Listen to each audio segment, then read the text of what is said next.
अगर तेरी आत्मा, तेरा मन, तेरा हृदय, तेरे सोच और विचार और तेरा शरीर, दे प्राणात्मा सब कुछ गवाही देते हैं कि मुझे सच्चा परमेश्वर मिल चुका है, तो भी परमेश्वर बोल रहा है अभी भी वक्त है, भली भांति पहचान ले।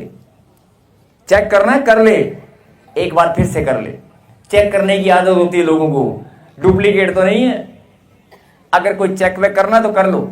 और अगर अगर आपकी आत्मा इस बात को मानती है कि नहीं सब कुछ ओके है, तो फिर समर्पण कर दो। फिर इधर उधर मत ताक, बहुत हो गया। इधर उधर मत ताक, बहुत हो गया। क्योंकि जो आने वाला समय है, जो चल रहा है, सितंबर, अक्टूबर और नवंबर, ये 3 महीने आपके बोने के हैं। और 2025 में ये भविष्यवाणी है, दाएं वाले, बाएं वाले, आगे वाले, पीछे वाले, जो लोग ऑनलाइन सुन रहे हैं सब लोग, ये भविष्यवाणी है। जैसे प्रभु के दास ने भविष्यवाणी किया था कि बाढ़ पर बाढ़ और बहुत सारी आपदाओं को आप देखेंगे और 2025 में देखेंगे, ऐसे ये भी भविष्यवाणी है कि जो काम आपके नहीं बने, अगर आपका समर्पण सच्चा है, अगर आप खुदा के कलाम पर चलने वाले उसके बच्चे हैं, इसी वर्ष में चाहे 15 साल 20 साल से काम लटक रहा हो, चाहे कोई भी भयंकर समस्या हो, किसी ने जवाब दे दिया हो, आपका दिमाग अगर बंद भी हो गया हो ना कि नहीं मेरा काम कभी नहीं हो सकता, तेरा ही काम सबसे पहले होगा, इसी वर्ष में होगा, 2026 में नहीं होगा। पिता ऑलमाइटी गॉड, पिता पुत्र पवित्र आत्मा के नाम से मैं भविष्यवाणी करता हूं, मेरे खुदा ये भविष्यवाणी ये बच्चे अगर रिसीव करें तो सच में पिता परमेश्वर के जीवन में हर एक वास्तक्रम हो जो आपने स्वर्ग से इनके लिए ठहरा दिया है। बोलो आमीन। पिता पुत्र पवित्र आत्मा के नाम से भविष्यवाणी है, जो काम आपके आज तक नहीं हुए वो सब, जो ब्लेसिंग रुकी हुई है, जो बढ़ोतरी, जो कामयाबी आज तक नहीं हुई, जो बच्चा, मकान, संतान जो भी आज तक नहीं मिला, सबकी लाइन लगाकर परमेश्वर देने वाला है, 2025 में ही मिलने वाला है। और ये समय है बोने का, ये समय है बोने का। किसी का 1 महीना, किसी के 2 महीने, किसी के 3 महीने। ध्यान से सुनना, कई लोग बोलते हैं बोने का समय। यस, अगर किसान की फसल का जैसे बोने का टाइम होता है, फिर सिंचाई का टाइम होता है, रखवाली का टाइम होता है, केयर टेक करने का टाइम होता है, फिर काटने का टाइम होता है, ऐसे प्रभु ने कहा चाहे तू 4 साल 3 साल 2 साल 2 महीने 3 महीने कितने भी लंबे समय से अगर तुम बोते आए हो, रखवाली करते आए हो, लेकिन 3 महीने का समय अभी बाकी है आपके पास। अगर आप बोने में कोई चूक हो गई है, आपके बोने में कोई चूक हो चुकी है, तो आप बो सकते हैं तन मन धन से, सोच से, विचारों से। मतलब आपकी सोच विचार में अगर कोई नेगेटिविटी थी तो उसे चेंज करें। अगर आप कोई गलती कर रहे थे, कोई शंका कर रहे थे, तो शंका को दूर करें। आप बो सकते हैं अपनी भावनाओं को, अपने प्रेम को, जो आज तक आपने नहीं बोया, अपने प्रेम को नहीं बोया है। आप धन बोते हैं और इच्छा को बोते हैं, प्रभु मुझे देना, आप इच्छा बोते हैं, आपने अपना प्रेम नहीं बोया। अगर बोया है तो उसमें कहीं ना कहीं खोट है।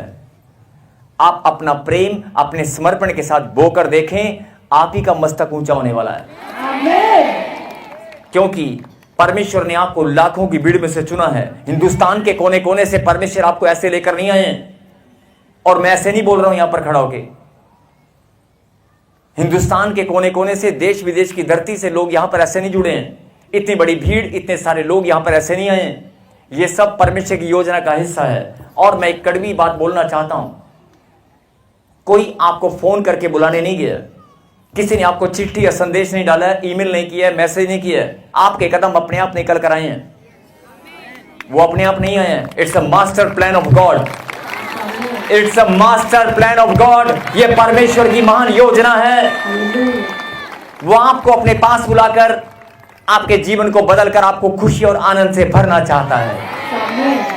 लेकिन जब कोई खुशी और आनंद नहीं आता, जब कोई काम नहीं बनता, तो इंसान की फितरत है, कहता है मेरा प्रभु, ये रोने लग जाता है। रोना नहीं है, रोना नहीं है, कमजोर नहीं बनना है।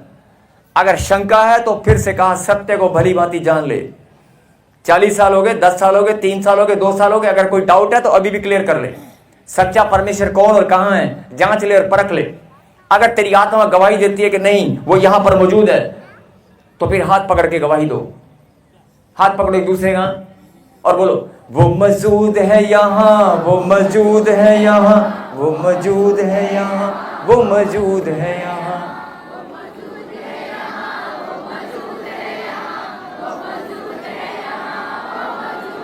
सच्ची आत्मा से बोल कर देखो। यस, बोलो बोलो बोलो। वो मौजूद है यहाँ, वो मौजूद है यहाँ, वो मौजूद है यहाँ, वो मौजूद है यहाँ। कहीं आमीन। मेरे खुदा, जिन बच्चों ने अपने मुंह से अंगीकार किया है, जिनकी आत्मा ने पिता परमेश्वर फिर से नया विश्वास किया है, आज मेरे खुदा इनके लिए आसमान के झरोके, स्वर्ग के झरोके सब खुल जाएं यीशु नासरी के नाम से। खुदावंद तेरे दूत आज इनकी आशीषों को लेकर आए और इनकी झोली में आज डाल कर जाएं। तूने कहा जो तुम मांगोगे मैं तुम्हें दूंगा। मेरे पिता, मैं तेरा दास आज पवित्र स्थान स्वर्ग की ओर हाथ उठाकर मांगता हूं, आज सबकी झोलियां भरने पाए। जो मुस्कुराकर धन्यवाद कर रहे हैं तालियों के साथ, उनके साथ मिरेकल होने वाला है।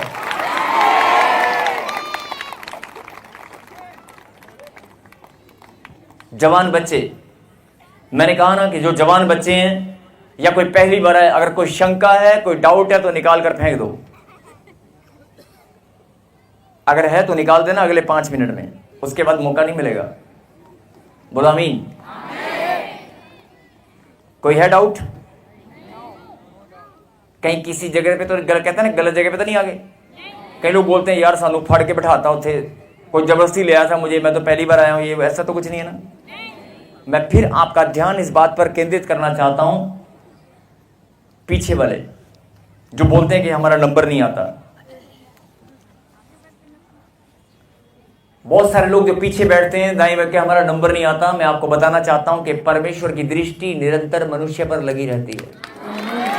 तू जहां भी बैठा है, जिस हाल में बैठा है, जिन कपड़ों में बैठा है, जैसे ही बैठा है ना, तेरा नंबर आज ही लगेगा, है ना। तेरा नाम अक्षय है, सोनू है, मीना है, टीना है, जो भी है, सबका नंबर लगने वाला है।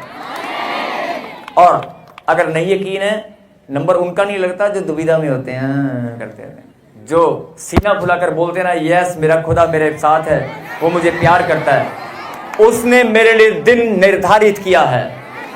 मेरी ब्लेसिंग का दिन मेरा खुदा मेरे जीवन में फिक्स कर चुका है, वो दिन आने वाला है। बोला आमीन। और जब आप ऐसे प्रार्थना करेंगे, बस ऐसे बच्चों को परमेश्वर खोजता है। अभी आप बोल रहे थे कि हम परमेश्वर को खोजने पर लगे हैं 10 साल 20 साल। वॉलंटियर्स प्लीज बैठ जाएं। अभी आप बोल रहे हैं कि मैं 10 साल से 15 साल से, बहुत सारे तपस्या करते हैं, बहुत सारे लोग इधर उधर भटकते हैं, बहुत सारे लोग ज्ञान के पीछे भागते हैं या परमेश्वर को ढूंढते हैं। मैं सिर्फ आपको यही संदेश देना चाहता हूं, बेशक कोई कैसे भी ढूंढ रहा है, लेकिन परमेश्वर भी आपको ढूंढ रहा है। अगर आप परमेश्वर की शिक्षा को जान चुके हैं, उसकी बात को समझ चुके हैं, तो परमेश्वर भी आपको ढूंढ रहा है कि मेरे बेटे मैं तुझे गले लगाना चाहता हूं। बोला आमीन। और एक और वचन हम पढ़ेंगे, सत्य को आप भली भांति जान लें। सत्य क्या है? और सत्य यही है, मानव संपूर्ण, क्या लिखा, सब मनुष्यों का उद्धार हो। क्या लिखा है? सब मनुष्यों का। और सब मनुष्यों के उद्धार के लिए परमेश्वर ने अपने आप को क्रूस पर बलिदान दिया और तीसरे दिन वो जी उठा। मौत को उसने पांव के नीचे कुचल दिया है। मौत हार चुकी है। क्या आमीन? और सुने ध्यान से, अगर मौत हार चुकी है तो HIV, टाइफाइड, काला पीलिया, बीमारी, कर्जा, लड़ाई झगड़ा, नशा, ये सब क्या चीज है? ये सब भी हार चुका है। आप समस्याओं को बड़ा बोलते हैं कि समस्या, वो मेरे घर में प्रॉपर्टी, मेरे घर में ना ये, मेरी ना डॉक्टर ने ये, डॉक्टर ओ बड़ी समस्या। अरे मौत से बड़ा तो नहीं है। मौत को परमेश्वर ने पांव के नीचे कुचल दिया, तो तेरे घर में जो बीमारी है, समस्या, वो क्या चीज है? वो भी खत्म। अगर आपको ये बात समझ में आ गई है तो फिर आप धन्यवाद करें उसके बलिदान के लिए, ताली बजाकर। और एक और वचन को हम सुनेंगे और प्रार्थना में चलेंगे।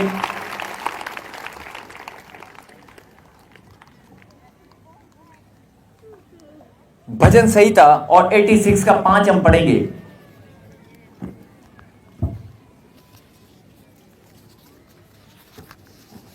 क्योंकि हे प्रभु, तू भला और क्षमा करने वाला है और जितने तुझे पुकारते हैं उन सबों के लिए तू अति करुणामय है। कह हालेलुया। हालेलुया। पीछे वालों की हालेलुया आवाज नहीं आ रही है। हालेलुया। क्योंकि हे प्रभु तू भला और क्षमा करने वाला है। मेरे पीछे गए, हे प्रभु तू भला और क्षमा करने वाला है। स्क्रीन बड़ा कर बेटे। और जितने तुझे पुकारते हैं उन सबों के लिए तू अति करुणामय है। कहे आमीन। अब अगर यहां पर लाखों की भीड़ भी होगी ना, अगर 10 लाख 20 लाख 50 लाख 1 करोड़ लोग भी अगर एक साथ उसे पुकारेंगे,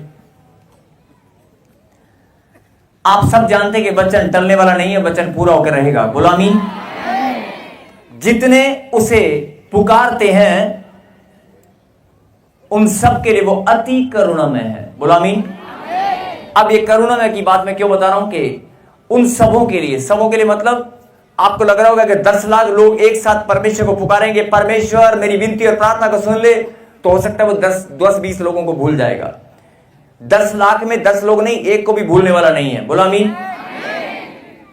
आप सब जानते हैं क्या लिखा, सबों पर, उन सबों के लिए अति करुणामय है। करुणामय और आगे क्या लिखा, अति। अति का मतलब अनलिमिटेड, कोई सीमा नहीं है। उसकी करुणा करने की कोई सीमा नहीं है, उसके प्रेम करने की कोई सीमा नहीं है, और उसकी दया करने की कोई सीमा नहीं है। अनलिमिटेड। बोला हालेलुया। अब ये बात मैं आपको क्यों बता रहा हूं कि जो लोग बोलते हैं कि परमेश्वर का क्रोध भड़क गया है, ये विपत्तियां आ रही हैं, इंसान ने परमेश्वर से दूरियां बनाई हैं और बहुत सारे पाप और गलत काम किए हैं, जिसके कारण परमेश्वर का क्रोध भड़क उठा है। यस, ये सही है।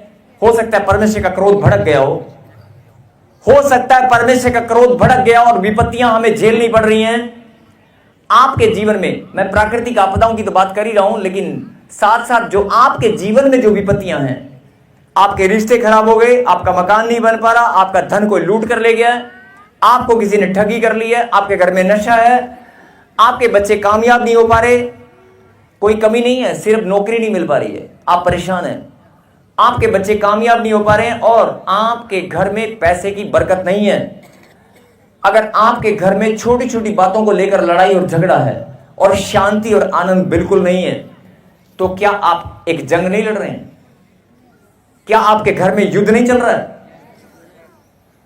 यही बात परमेश्वर समझाना चाहते हैं कि अगर प्राकृतिक आपदा आएगी या कोई बड़ी विपत्ति आएगी, लेकिन जो तेरे घर में विपत्ति चल रही है, तेरे घर में जो समस्या चल रही है, उस पर ध्यान दे। मैं तुझे बताना चाहता हूं कि मैं सबों के लिए, किसी एक के लिए नहीं, सब के लिए अति करुणामय हूं। अति करुणामय मतलब अनलिमिटेड। मेरी करुणा कोई सीमा नहीं है, मेरी दया की कोई सीमा नहीं है। लेकिन आप बोलते हैं कि मेरे घर में प्रॉब्लम है, इसका मतलब आपके ऊपर प्रभु की दया नहीं। यह बड़ा गंभीर विषय है सोचने का। इसका मतलब कोई ना कोई कमी आपके अंदर है, या कोई ना कोई कुछ तो गलती है। अब एक लास्ट बात पर जरा ध्यान दें, जो परमेश्वर आपको समझाना चाहते हैं। अभी तक मैंने बताया ना कि आप अपनी ब्लेसिंग को ढूंढ रहे हैं, अपनी चंगाई को ढूंढ रहे हैं, अपनी बढ़ोतरी को, नौकरी को, बरकत को ढूंढ रहे हैं। जिस दिन आपने परमेश्वर के प्रेम को खोजना शुरू कर दिया और अपना प्यार परमेश्वर को दिखाना शुरू कर दिया, उसी दिन तुम्हारे घर में बरकत भी आएगी, शांति भी आएगी, आनंद भी आएगा, चंगाई भी आएगी। अभी आप उलझनों में फंसे, आप विपत्ति, मेरे घर में ये विपत्ति, मेरी बेटी का ये नहीं हुआ, मेरे घर में ये नहीं हुआ, मेरा वो नहीं हुआ। जिस दिन आपको वचन पर भरोसा हो गया, अरे मैं कहां भटक रहा हूं, मेरा खुदा तो अति करुणामय है, वो तो अनलिमिटेड दया करने वाला परमेश्वर है, वो तो अपरंपार दया करने वाला परमेश्वर है। उसकी दया तो मुझ पर, मेरे घराने पर, मेरे बच्चों पर हो चुकी है। जब आप ऐसे प्रार्थना करेंगे, शंका नहीं करें। होता क्या, आप प्रार्थना भी करते हैं, भेंट और दशमांश भी बोलते हैं, बाइबल भी पढ़ते हैं, लेकिन साथ साथ नेगेटिविटी आपके अंदर चलती रहती है, शंकाएं आपके अंदर घूमती रहती हैं। यही सबसे बड़ा कारण है जिसकी वजह से शैतान आपकी ब्लेसिंग को रोक लेता है। आज परमेश्वर यही आपको बताना चाहते हैं, अगर तुझे कोई डाउट है तो भली भांति जान ले सच्चाई कहां पर है, और अगर जान चुका है तो फिर समर्पण कर। अगर जान चुका है कि सच्चा परमेश्वर यीशु मसीह है और वो तेरी जिंदगी को बदलने के लिए ऐसे 1 सेकंड भी लगने वाला नहीं है, सामर्थी परमेश्वर है। एक हालेलुया आपके मुंह से निकलेगी और जिंदगी बदल जाएगी। आप बोल रहे हैं 4 साल, 5 साल, 10 साल, लेकिन मैं आपको बताना चाहता हूं एक हालेलुया आपके मुंह से निकलेगी और जिंदगी बदल जाएगी। एक ताली खुदावन की महिमा के लिए बजेगी और आपकी ब्लेसिंग आसमान के झरोकों को चीरती भी नीचे उतर आएगी। सिर्फ इतना समय लगता है परमेश्वर को देने में। और आप बोल रहे हैं कि 4 साल, 3 साल, 2 साल, 5 साल, ये बोलना और चिल्लाना बंद करें। अगर करना है तो जाओ और धन्यवाद करो, उपवास करो कि परमेश्वर मुझे आज तक समझ में नहीं आया था, लेकिन आज मैं तेरी करुणा को जान चुका हूं। अरे तेरी करुणा तो अति करुणा में है, आपका हृदय तो बड़ा। अभी परमेश्वर ने कोरोना, सब जानते हैं कोरोना, कोरोना एक छोटा सा स्पेसिमेन, छोटा सा एक नमूना परमेश्वर ने दिखाया था कि मैंने अपना दिल थोड़ा सा कठोर किया और कैसे हाहाकार देश विदेश की धरती पर मचा था। अभी मैंने अपने दिल को, दरवाजे को खोल रखा है।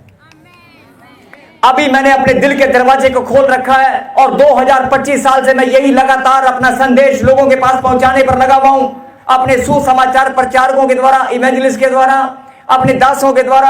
अरे सुन ले मेरी बेटी, सुन ले मेरे बेटे, तेरे उद्धार के लिए, तेरी भलाई के लिए, तेरी बढ़ोतरी के लिए, तेरे घर में बरकत और शांति के लिए मैंने अपना बलिदान दिया है।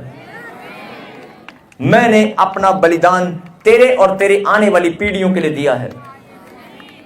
मैंने अपने दिल के दरवाजे को भी खोल रखा है। बोलो आमीन।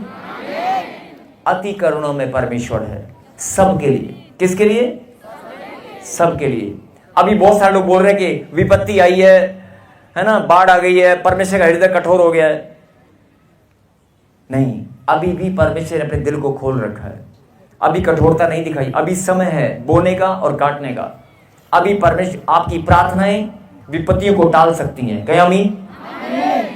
तो मैं यही आपसे बताना चाहता हूं कि जो संदेश परमेश्वर ने आपके बीच में भेजा है कि अगर आपका जीवन पहले कैसा भी था, लेकिन आपका समर्पण अगर सच्चा है और यीशु मसीह को आपने अपना मुक्तिदाता, उद्धारकर्ता और जीवित परमेश्वर ग्रहण किया है, लेकिन शंका नहीं करना और अपनी प्रार्थना में आप मजबूत बन चुके हैं, अपने समर्पण को, अपनी बुलाहट को आप पहचान चुके हैं, तो कोई दुनिया की ताकत आपके घर को, आपके जीवन को बदलने से नहीं रोक सकती। और देखना अगले ही हफ्ते जब भी आप घर जाएंगे, एक ड्रास्टिक चेंज आपको नजर आएगा अपनी लाइफ के अंदर, अपने रिश्तों के अंदर, अपने घर परिवार में, अपने समाज में आपको बहुत बड़ा चेंज नजर आएगा। सिर्फ आपको अपना प्यार दिखाना है। अभी तक मैंने कहा ना, आप अपनी इच्छा, अपनी विल्स, अपनी बहुत सारी चीजों को प्रभु को आप दे रहे हैं, सौंप रहे हैं, दिखा रहे हैं, लेकिन अपना प्यार नहीं दिखाया।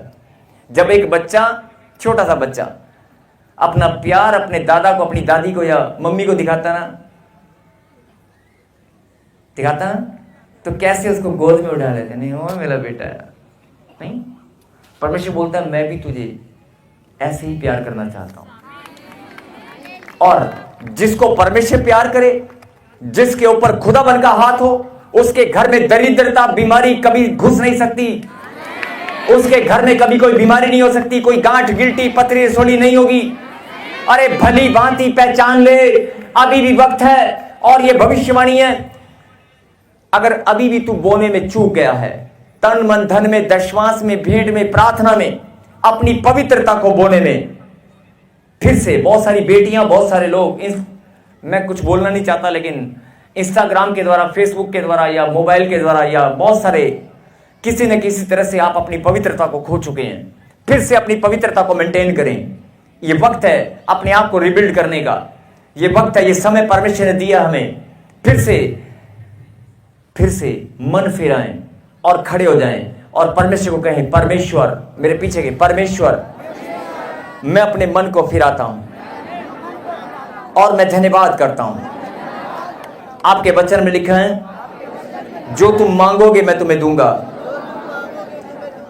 हम सब मांगते हैं आपके पवित्र नाम से हम प्रार्थना करने में, आपकी महिमा करने में, भेंट और विश्वास को बोलने में, पवित्र जीवन जीने में, आपकी सेवा करने में, सच्चाई और खराई के साथ आपकी शिक्षा पर चलने में, सुसमाचार सुनाने में, आत्माओं को बचाने में हम सब बढ़ते जाएं, हम सब बढ़ते जाएं।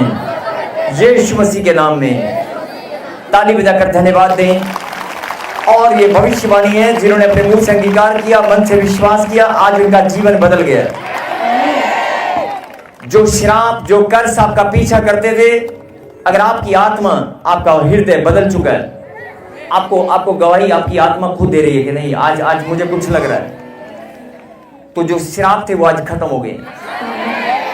सबको जय मसीह की। मैं जतिन बब्बर और आप देख रहे हैं मसीह परिवार चैनल। जैसे कि आप सब जानते हैं कि मैं इस चैनल पे प्रभु के अलग अलग दासों की वीडियोस डालता हूं, तो अगर आपको हमारा चैनल अच्छा लगता है तो आप इस चैनल को ज़्यादा से ज़्यादा सब्सक्राइब जरूर करें, ताकि आप प्रभु के वचन को सुन सके। वीडियोस को ज़्यादा से ज़्यादा शेयर करें, ताकि जिन लोगों तक वचन नहीं पहुंचा उन तक भी वचन पहुंच सके। सबको जय मसीह की। एक बार मैं आपसे दोबारा कहूँगा कि इस चैनल को सब्सक्राइब जरूर करें और वीडियोस को ज़्यादा से ज़्यादा शेयर करें। जय मसीह की।